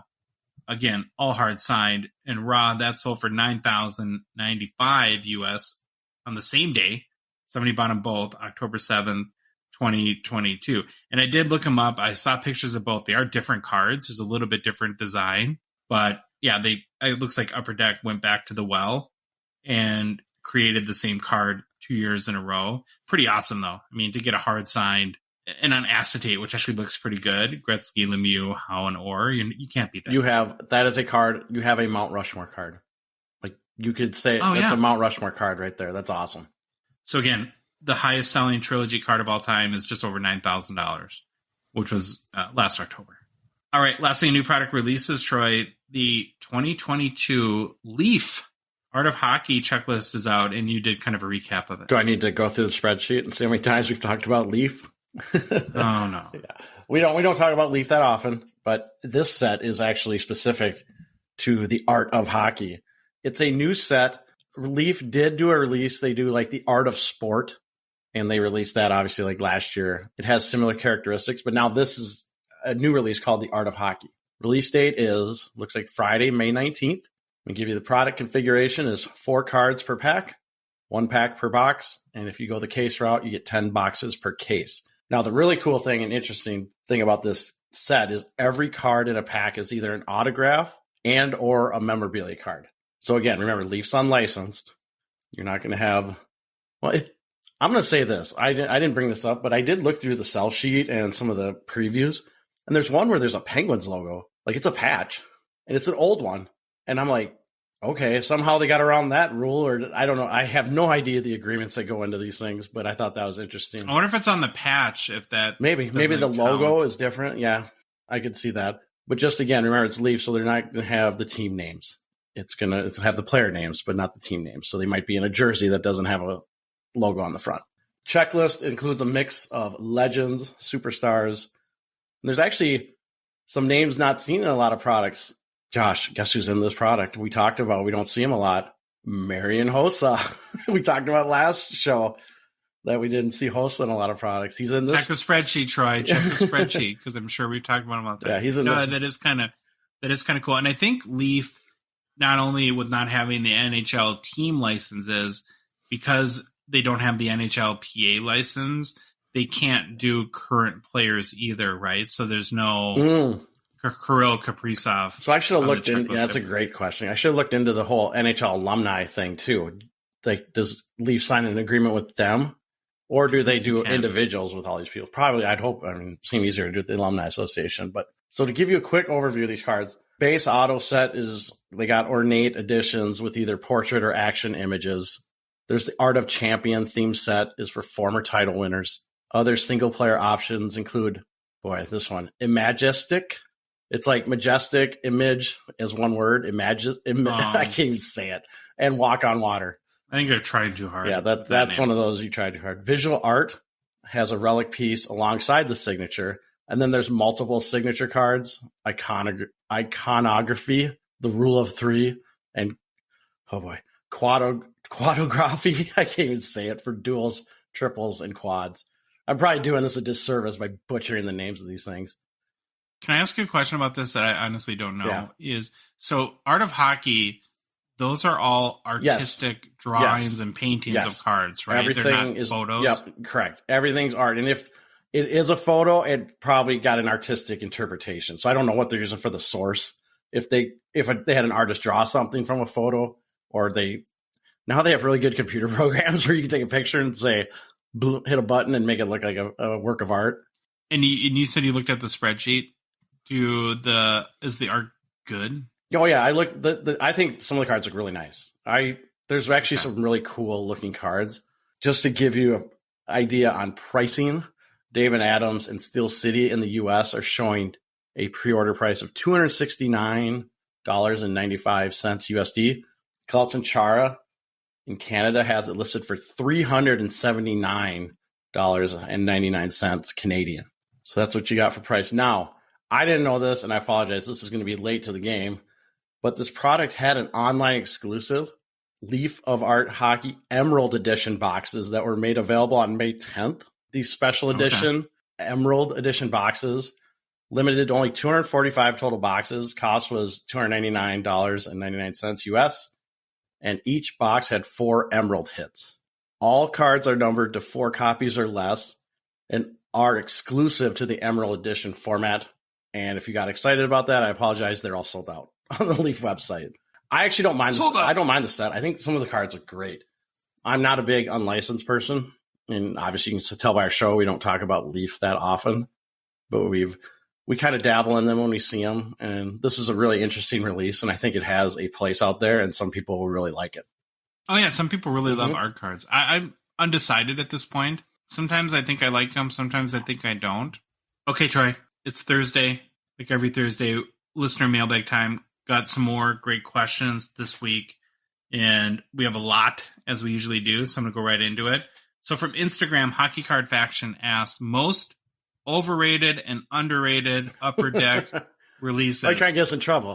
Great. Yeah. So if Upper Deck wants to hit the mute button right now, it'll probably be good. No, I'm just kidding. Okay, I'll let you go first because you kind of put more effort into this one, and I'll just pot shot at the end. I'll go. It's a very subjective question. I'm going to preface this by saying this is only my opinion, only Troy's opinion. I'm sure a set that I think is overrated and underrated, a lot of people won't agree with. I completely get that. But again, subjective opinion of Troy. For overrated, I'm going to go with 21-22 SP game used. I've said it before. and it's probably just due to the name, but if the name is game used, I really wish every patch / jersey card was truly game used. I think having the product name game used, I just want everything game used. I don't want the manufactured stuff. And I get why it's in there. Don't get me wrong. I get why they have to put that stuff in there. We have draft day marks that have manufactured nameplates. There's the Stanley Cup Letterman signatures, which have manufactured letter patches. There's embroidered draft picks, embroidered in history legends, all have commemorative patches that was created for the set. And then if you keep digging, there's rookie blends patch, and rookie blends tags. Those have wording that says it was worn by the player, but doesn't include the game use text. So I always get a little iffy about that stuff. So it might, and again, it's rookies. It might not be possible to get game worn stuff for rookies by the time the product releases. But again, product's called game used. I want everything to be game used. Make it an end of the year product. Yeah. No, I get it. There's no rhyme or reason to when stuff's coming out right now anyways because of the backlog. Yeah. So now would be a perfect time to change that. Yeah. And I do want to say, now, that was my beef. I don't like it's called game used and doesn't have game used stuff. Or there's some stuff that is not game used. Now, it does have a lot of game used stuff. Don't get me wrong. There is game used stuff in this product. I just think everything should be just because of the name. And it really comes down to truly the name being game used, but not everything is game used. And I think that creates confusion with newer collectors or people not familiar with the set. I know we got questions in our Instagram messages about that exact thing. So I think it's something that creates a little bit of confusion. So that's my overrated. You want to do your overrated, or do you want me to go for my underrated? You can keep going. For my underrated, every time we are asked this question, I think I always fall back to OPG paper. It is just a product that I think is a fun rip. You aren't going to get rich or hit monster cards, but I love the number of players. I love the variety cards, and I love the price point. I think it truly is underrated and underappreciated. I like that there are a good number of parallels you can hit. I like that there's unannounced Easter eggs, tons of unannounced Easter eggs. If you look at the Cardboard Connection checklist, you have black and whites, close-up headshots, draft night, outdoor game, pregame warm-ups. I love that stuff. I love when there's unannounced Easter eggs. Mm-hmm. I also like the playing cards. I think those are pretty cool. If you can complete a whole deck or just buy a deck online, that'd be great. I mean, I'd love the OPG playing cards. I like the OPG Premier inserts. I think they're very cool looking. Also, the OPG Platinum previews. I think I've actually been lucky and pulled, I think, almost in every box of my OPG paper, I've gotten Platinum. I've at least got 3. I know I got a Caulfield. I think it was the Red Surge. I know I got a McDavid. I don't know, a McDavid Rainbow. So I've been pretty lucky with maybe that's why I love this set, because I get the Platinum previews all the time. There are, yeah. They do now. What did I just rip on? Manufactured patches. Now, OPG paper does have manufactured patch cards. However, I'm okay with it at this price point when you can get a box for $40 to $50 to $60 US. I'm okay with that. And then to top it all off, if you're into the bounty programs, it has a bounty program. So OPG paper is definitely my underrated play. Okay, I'll go. Great minds think alike for overrated. I put SP game use. I like the idea of moving it later into the release calendar. Mm-hmm. Here's my thing on this. If it was entirely game used memorabilia and autos, I think people would go bananas for this set. I really do. I would be so pumped. And you think of like sets like Artifacts that will often have game used material in it. Mm-hmm. And it's like, do you really care? Like if you got a player worn jersey or patch in Artifacts, would you really be that upset? I don't think so. Again, it's always nice to get game used, but my point is, well, if you put the game used stuff in game used and put the player worn stuff in something like Artifacts or other sets, I don't think you would have people as up in arms about that. I also think Black Diamond might be a little bit overrated too. Is that okay? Is that wrong? Oh, it's totally okay. It's all subjective. I haven't opened a pack of or a box of Black Diamond. I've never bought in a personal box. I just think for the price point, and they're so beat up usually, that's where I fall there. On the underrated side, you know me, I love my OPG, so I didn't include that, but I just want to second your nomination. And I kind of had this idea too while you were going through your spiel there on OPG. What if Upper Deck made MVP retail exclusive and OPG hobby exclusive, and that was like your first set every year? I like that. That would be, because as much as I love OPC hobby, OPC retail is kind of right. Yeah, and I've always said I've always wanted a set or two to be retail exclusive, but still have hits. Like I always thought it'd be a great idea. Just MVP is probably the perfect one to do it. Release MVP as retail only, and it has its super scripts, its gold scripts, and everything. And have hits in it. I'm sure there's a reason why that wouldn't work, but that's just kind of what I would do. And then for underrated, more and more, I'm really digging credentials, and I just keep waiting for this set to pop, and it keeps getting pushed. And I've seen this in some of like the auctions that we've been covering for our sponsors. These debut ticket rookie cards, I really like. I love the foiling on them. I just like the design. And I just feel like that maybe with a couple more years of this set being consistently released, that it'll get more and more prominence within the hobby. Maybe not, but I just think that it's a little bit underrated. Okay, next question. From Instagram, JRCards1. What do you think about the new 2023-24 Upper Deck configuration with Bedard? Go ahead, Troy. I love the fact that Upper Deck, after 20 years, is making a change to the product. I'm all for change and innovation, as long as it's measured, thoughtful, and I think they really did that with this. Yes, you get less cards overall, but now you get more hits per pack, which, let's be honest, how many times do people not really care about the base cards in this product when they just whip through, grab the one insert or hit, and then move on? I was thinking maybe with this product, people won't care about some of the hits, but really we won't know until it's out in the open, and time will tell all that. I'm a big fan of the revamp with the Outburst Silver Deluxes being the 250s, Outburst Red to 25, and the Gold, Outburst Gold 101 parallels. I love the one-of-one Young Gun chase.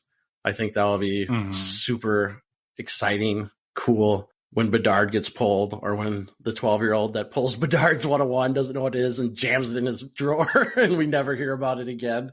But I love the whole idea of a Young Guns 101 chase. I am actually, before I get to this point, I still like, too, that you get the 6 Young Guns per box, which is nice. They didn't like try to cut that down to 4 or something. I still like that you get 6. But I am so stinking interested in the UD portrait insert, because the sell sheet has that one of McDavid with the crown on, the king outfit. Yeah. But in the sell sheet, or the previews, it says every portrait will be different. Yes. And I'm like really interested to see what they come up for each one. So I love that kind of idea. And that's just this release. I don't know if that's something that goes on forward, but I love to see that and how they're received. So I am a big fan of the new configuration. I'm a big fan as well. And I think it's really, really smart for Upper Deck to do it, for a lot of the reasons that you've already stated. Like, the format is very expected now. And I think just having that new format will make opening the boxes so much more interesting for people that have been in the hobby even for a number of years next year. I think it's really smart move, taking advantage of basically the Connor Bedard year. It's a great year to do it. It just magnifies sort of the interest that I think opening the box will be. And I too like, and this is where I give like Billy and team a lot of credit, their willingness to try new stuff. And to constantly be making changes, and some stuff of course doesn't work, but we've had population count come out. I really like the highlighters from series 2. There's been a lot of like work on Fanimation done. And so I'm excited for the format and for some of the new cards. And I think too, like what you're talking about, where one of the cards, portrait, which is, I don't know, just not hit, I think, with people in the last couple of years, that to put some investment into it and to hire artists to create cards it's going to at least make it interesting. And, I'm assuming that there is a chance where some designs were really hit, 1 or 2, and end up being really popular with people. So kudos to Upper Deck. Good job there. Okay, next question. Instagram, the Chad91. After hearing about Marian Hossa's rookie card pop count for Gem Mint and the low price they are going for, what price do you see today's Young Guns going for 15 years from now, once those players have retired? So to me, Troy, that the Marian Hossa example is a great reminder that at the end of the day, really only a handful of players from almost every, you can kind of break it into 5-year periods, will have staying power over time. in the hobby. So most of these guys that were excited, like if you take the last couple years, you could rattle off a dozen guys pretty easily, from Cole Caulfield, Zegras, Seider, Raymond, McTavish, Swayman, Knight, Lundell, right, Quentin Byfield, all these guys that we're pretty excited about right now. The odds are that if one of them still has big time hobby relevance 15 years from now, that would be pretty good. And so I think when you look at like investing in hockey cards, and if your value, it's not like a PC play, you have to think very short term in getting in and out of these cards, especially, if your whole mindset is, well, I'm going to get these 10 young guys and they're all going to be worth 10x 15 years from now. That's, most of them will be worth probably next to nothing. Yeah. And you'll lose your money. So, and it's just not even just players that don't end up panning out. You got guys like Marian Hossa and Steven Stamkos, and we talk about people all the time on the show that have had really, really good careers, scored a lot of goals, and have been playing 10, 11 years, and the hobby just doesn't seem to care. Yep. So to me, it's a good reminder of that. Anything to add? Nope, I like that. Okay, next question. eBoris91. Where do you guys think the best place to sell cards? eBay, My Card Post, social media, shows, PWCC, Golden, other auction houses, etc. I do have the capability and time to sell my own, so I don't really want to do consignment. You want to go first? Yeah, I'm going to go off topic because every time I see the Boris name, I always think of Borat. And there have been some fantastic memes going around with like the Panther's head on his or on Borat, and his neighbor having, I don't know, the Maple Leafs head, or maybe they're switched. And it's like, my neighbor get this, I get this. Or I get this, my neighbor get this. Yeah. It's hilarious. Okay, back to the question. Sorry. I said for numbers, if you want numbers of eyeballs on your stuff, eBay. eBay's the king when it comes to the number of eyeballs. However, eBay has pretty high fees, and a lot of people don't like that. There's My Card Post that we mentioned. We're going to have Mark on in an interview. So full disclosure, Gongshow partner. They have kind of the monthly subscription model for sellers that can end up in lower fees for selling. You could also go the social media is a route you can try and basically get rid of the fees, unless, or actually I shouldn't say that. There'll probably be, remember, if you do social media, I'm going to scream to the hills about this. Always do PayPal goods and services, unless you really, really trust someone, but then still do PayPal goods and services. I'm telling you, do PayPal goods and services, protect yourself. If you are comfortable doing face-to-face, card shows are a great avenue, and transactions can be done in cash. And that's one of the things I've actually gotten a little better at, is going to card shows and making deals, like asking for a lower price. It was very nerve-wracking at first, but I've gotten better at it, I'll say. There's also the auction house route, obviously PWCC, a Gongshow partner. That's always an option out there. I think they really help with the convenience factor, because you just send them the card. They do the work. Again, if in Canada, Slab Sharks, another Gongshow partner, is an option as well. There's just a lot of options, and it's really what is important to you. Kind of that leads you to where to go. Yeah, that's what I put it. It really depends on the card and your goals.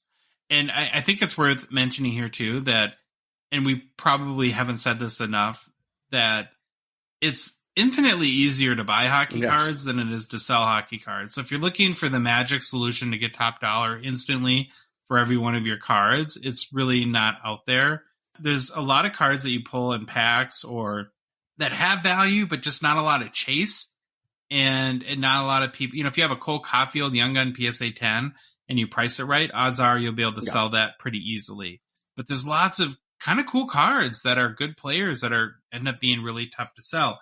So the way I kind of looked at this, Troy, is if it's a vintage card of higher value, I think the auction houses are a great route. And of course, as our partner, we would kind of lean towards PWCC, but Heritage and Golden sell lots of those cards as well. For more ultra modern stuff, eBay is probably the best option. But this is where I'll plug my card post a little bit, and where I'm excited to talk to Mark on Monday too, is if you want flexibility in sales and you want not just to be able to sell and buy, but to trade, or to do trade plus a little bit of cash, kind of like you would be able to do at a card show, the platforms like My Card Post can work too. So it really just comes down to your goals. Okay, next question. Gongshow Discord, just hockey cards. Do you think Austin Matthews stays in Toronto or gets traded before he hits free agency? Chicago has tons of cap room, and with Bedard coming in, could be a good fit, ... Okay, Troy. Whew, absolutely great question. Loaded question. So here we go. So I had to do a refresher personally for myself. Matthews is signed to the 2023-24 season. On July 1st of 2024, he will become a free agent. However, Matthews is able to sign an extension starting on July 1st of this year. Also, Matthews has a no movement clause that kicks in on July 1st of this year, which once that kicks in, now Matthews has a lot of control over what kind of happens with him. I think also Monday, Matthews gave kind of his most declarative statement on his future with the Leafs, and I'm going to read the quote he said. My intention is to be here. I think I've reiterated that before. How much I enjoy playing here and what it means to me and the organization, my teammates, and how much I just enjoy being here. So, sounds like a guy who wants to stay. Also could sound like a guy that just says the right thing, and you could never really know what he's thinking. I'll leave that up for the listener to interpret. Also, as listener mentions, the Blackhawks have tons of cap space for the upcoming season, specifically $41.8 million of cap space. So they, if they wanted to, could legit make a play for Matthews if Toronto was willing to listen, or if they can do it before the no movement clause or no trade clause pulls in. I never know how that stuff kind of works. I don't even know if Chicago, is that really a viable option? I just... Even with the no movement clause, or if they try to trade him before, he has all the power anyways, because if he didn't want to get traded to Chicago, he would just say, I'm not going to re-sign with yes, you. Exactly. Yep. Right, and then they wouldn't do the deal. So unless they just wanted a 1-year loan, but why would you want that for? You're not going to. Let's be honest. If Chicago's going to have Bedard, they're probably not making the playoffs next year. Maybe not the year after that. It's going to be a process. But yeah, I think it's definitely a lot to digest when you look at it. I personally think Toronto should do everything they can to re-sign Matthews and keep him in Toronto. However, his production was down, obviously, this year. A lot of that probably can be attributed to his hand injury. And then I've just kind of read some things, there's some other injuries that maybe didn't get brought up that kind of led to the decreased production. It sounds like the GM, Kyle Dubas, and Matthews have a really good relationship from the things I've read, which should help facilitate re-signing him. Now, that could all change if Dubas is let go. I know there's been rumblings about that. I haven't seen anything official yet. But I just think Matthews is too talented. I think you'd really want to keep him on your squad. I saw a really interesting stat about him today that really surprised me, and I'll see if it surprises you too. This year, he led the NHL for forwards with the most blocked shots. That's that does surprise me, and love it. I love that stat because it just shows what you're willing to do to help your team. Also, there's always the wild card thing out there about Arizona. Maybe he wants to go home. However, I think with the news of that new complex being denied by the voters at Tempe, we can probably forget about the whole Arizona thing. They might not be in existence. Home to Utah? Maybe home to the Utah Yotes. That's what I think. That's what I think with Toronto and Matthews. I think Toronto should do everything they can to keep him. Well, I agree with you. If he wants to be in Toronto, and just like you said, from everything we've seen now, that's where he says he wants to play. I think they have to do whatever it takes to make it happen. You don't just give up on elite goal scoring and get rid of Matthews and expect to be able to pluck another 50-plus goal a season scorer off the street. That isn't going to happen. They got to do whatever it takes to re-sign him. Okay, next question. Gongshow Discord, Kings fan 0511. I have a ton of insert cards from many different sets that aren't worth the time to sell. What do you do with yours? I started throwing away base cards or donating boxes to Goodwill, but not sure what to do with these inserts. All right. I really like this question because it focuses on inserts. A lot of time it's like, what do we do with our base? But this one's inserts. Obviously, some inserts are well received, and some are just glorified base cards and are pretty. They're you can put them right around with what base cards is. I want to give a shout out to the real H. Diggler from our Discord, who saw this question and actually mentioned a couple things.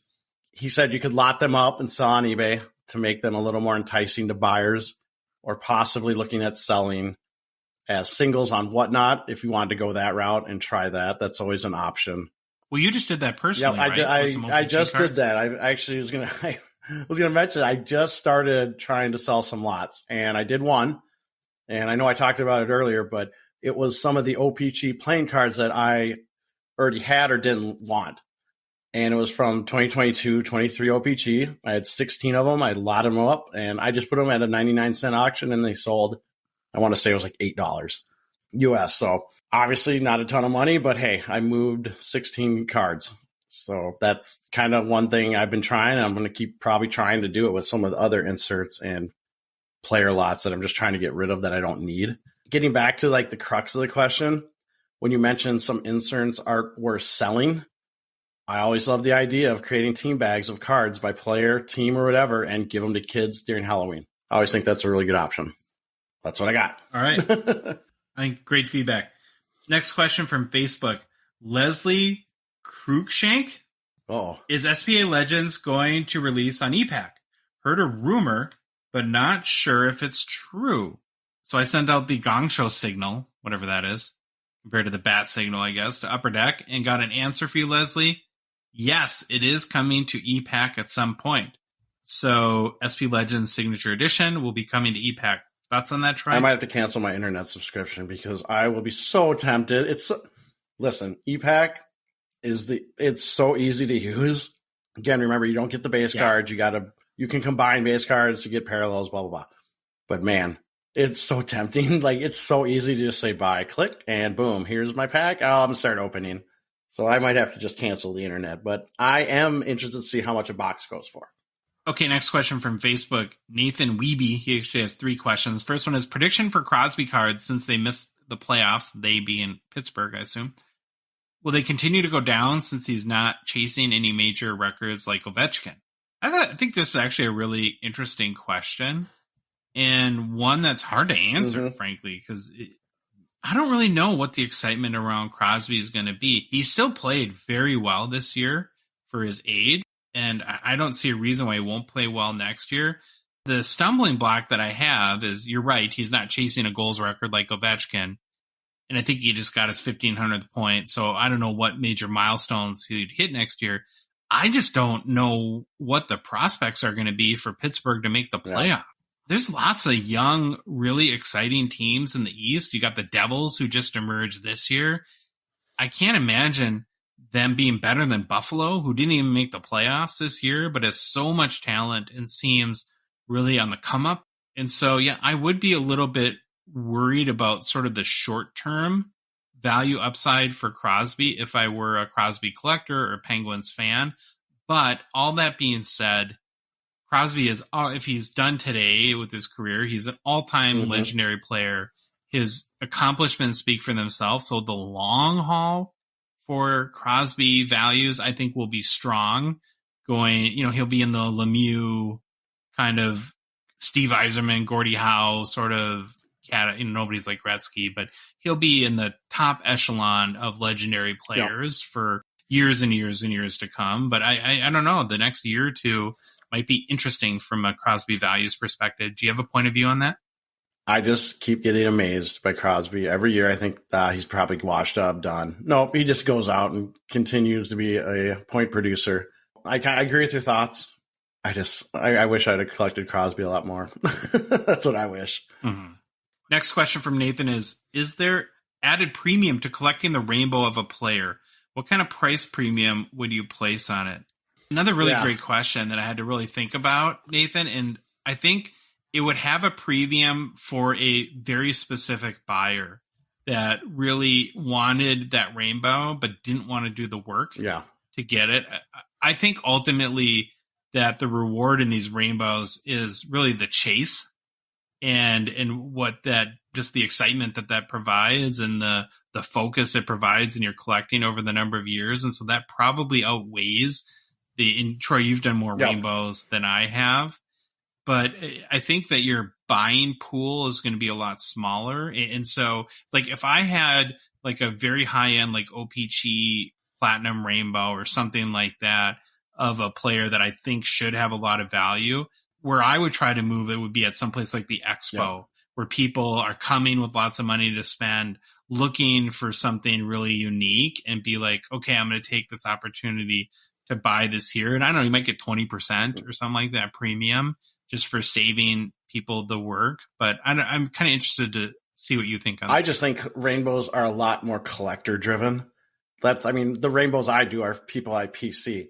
But I do like the idea that, yes, to that specific buyer that doesn't want to do all the work, there is probably a little premium there. I actually like doing the work and looking for rainbows of players I PC. And I've definitely done that. Mm-hmm. And then lastly, Nathan says, less of a question, but I wish there was a grading governing body which would give graders grades on their grading. Give graders grades on their grading. Makes sense, but it's kind of a mouthful. It could give grades based on consistency, accuracy, and history of consistency. Would probably give new graders a chance if they were good. Just not sure how supported it would be financially or how it'd be kept impartial. So you had an answer to that. As the Gong Show grading expert and lover of all things grading, actually, I would love this too. I mean, it's pie in the sky, but I love the idea. I don't think it will ever happen. It would be very interesting if it did. I just don't know how you fund it. Like you said, you would probably need like all the graders to chip in, or maybe the card manufacturers to chip in and establish a governing body. But giving grades on consistency, accuracy, and history of consistency is mostly subjective. And I'm not sure anyone would ever agree to a standardized way to do this. Also, would card manufacturers even care about this? Like, at the end of the day, maybe they don't care about the grading thing and they don't want to put their money there. I don't know. I don't think you can do this. I love the idea. I just don't think it will ever happen, especially with grading. I mean, it's kind of, I always try to think about it. It's kind of like the ESRB, I think, like the Entertainment Software Ratings Board, which I think is funded by all the companies. Yeah. But then that's a rating thing that's kind of comes down to congressional, probably. That was back when they had to have ratings on stuff or else they're going to get poo-pooed by Congress. So I don't know. I love the idea. I just don't think it'll ever happen. Well, human graded cards are subjective in nature. Yeah. And so any review of that, any grade of the grade would be subjective in of itself. And now you're just compounding subjectivity. Yep. And now my brain hurts. Okay. Instagram 562 Sports Cards.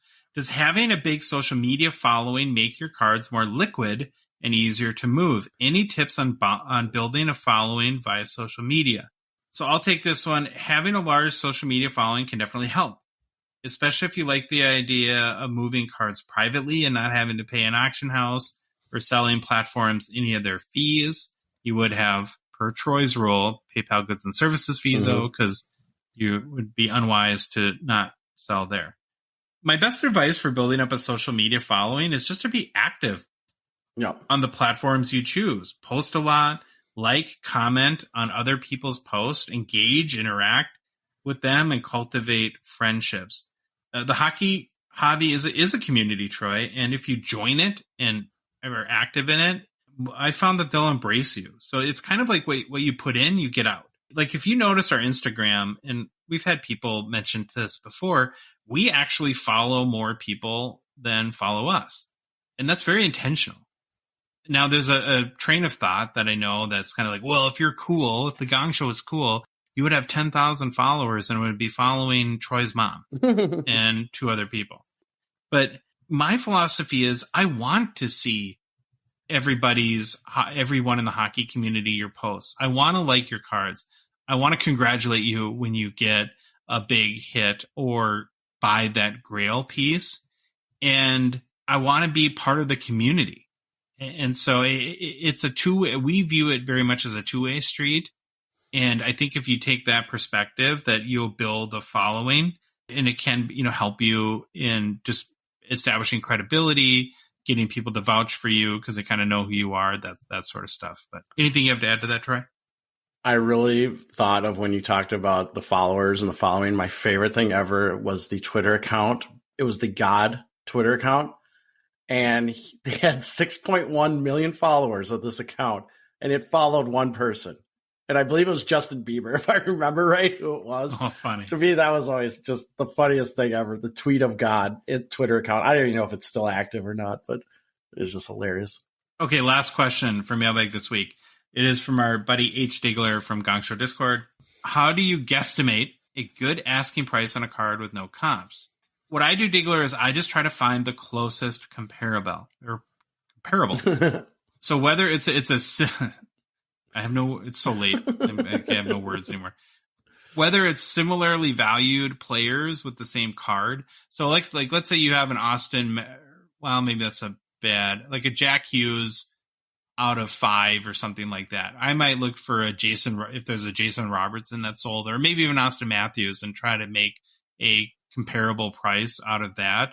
Or I would look for a Jack Hughes out of 5 in another set that I think has comparable value to the set in this. And ultimately, or I guess at the end of the day, it's just finding a price that you're comfortable with, either from the buying or selling point of view.